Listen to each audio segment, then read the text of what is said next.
So maximum patient जो हमारे होते हैं जॉइंट रिप्लेसमेंट के, वो होते हैं एल्डरली पेशेंट।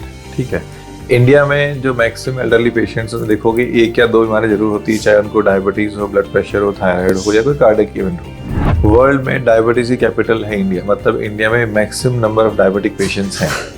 और एज के साथ जब जॉइंट खराब हुआ, साथ में डायबिटीज भी है, तो उनको डर लगता है कि कहीं हमारा जॉइंट रिप्लेसमेंट कराएंगे तो उससे हमारी प्रॉब्लम बढ़ ना जाए या हमारी डायबिटीज अनकंट्रोल ना हो जाए या इन्फेक्शन ना हो जाए। सो कुछ बेसिक प्रिंसिपल्स फॉलो करने होते हैं कि आपकी जो शुगर है वो एक वेल कंट्रोल्ड होनी चाहिए।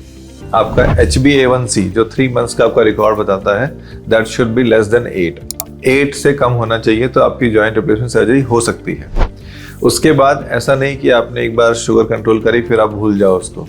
शुगर का ट्रीटमेंट तो लाइफ लॉन्ग चलना है और शुगर आपकी वेल कंट्रोल्ड होनी चाहिए थ्रू आउट योर लाइफ, पूरी जिंदगी में कंट्रोल रखना है उसको। लेकिन अगर हम जॉइंट रिप्लेसमेंट करके अपनी एक्टिविटी बढ़ा लेते हैं, जैसे मैंने बताया था कि अगर हम एक्टिविटी कम करते हैं तो हमारा बॉडी वेट बढ़ेगा, एनर्जी कंजम्पशन कम होगा।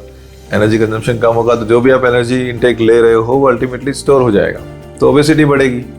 ओबीस ज़्यादा होगे तो शुगर कंट्रोल नहीं होगी, आपकी दवाइयाँ काम नहीं करेंगी। सो अगर हम वेट कंट्रोल कर लेंगे, हम एक्टिविटी बढ़ाएंगे, जॉइंट रिप्लेसमेंट के बाद मूवमेंट्स करेंगे, रेगुलर वॉकिंग करेंगे, साइकिलिंग करेंगे, स्विमिंग करेंगे, तो आपकी शुगर कंट्रोल भी बहुत अच्छे से हो जाएगी और आपकी शुगर की मेडिकेशन की रिक्वायरमेंट कम हो सकती है। तो शुगर जो है एक कॉन्ट्राइंडिकेशन नहीं है सर्जरी के लिए। शुगर कंट्रोल करने के लिए अगर आप सर्जरी करते हैं और एक्टिविटी बढ़ाते हैं तो उससे आपके दोनों एडवांटेज हैं, आपकी मोबिलिटी बढ़ेगी, एक्टिविटी लेवल बढ़ेगा और मेडिकेशन कम हो जाएंगी। बट हाँ, इन सब के लिए मेंटली आपको प्रिपेयर होना बहुत जरूरी है और स्ट्रांग होना बहुत जरूरी है कि आप ये सब करने के बाद एक्टिविटी करेंगे। This is more important.